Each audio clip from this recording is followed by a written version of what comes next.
অনেকেই ভাবে যে ববি অনেক অহংকারী। So আমরা হ্যাঁ, একটু কেন? আমি ব্যক্তি ববির গল্প দুঃখে শুনতে শেষ চাই। হয়ে যাই যে আমাকে কেন অহংকারী হবে?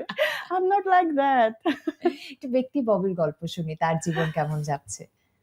যাচ্ছে ওকে, আলহামদুলিল্লাহ বলবো। বাট আছে না কিছু না পাওয়ার গল্প তো সবারই থাকে। হুম, পাওয়ার গল্পও থাকে। হুম, আ হাসি, আনন্দ আবার এর মধ্যে কিছু স্যাডনেস থাকে। আমারও হ্যাঁ, সেরকম এর মধ্য থেকে আমি ভিন্ন না। বাট একটু ভিন্ন হচ্ছে আমি কখনো গিভ আপ করতে শিখি নাই।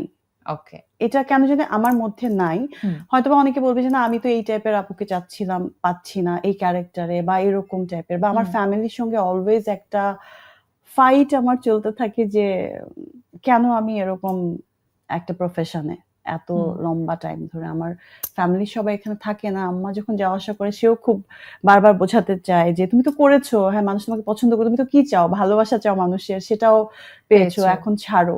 সো আমার মধ্যে এটা built in নাই যে কোনো কিছু আমি গিভ আপ করে দিব।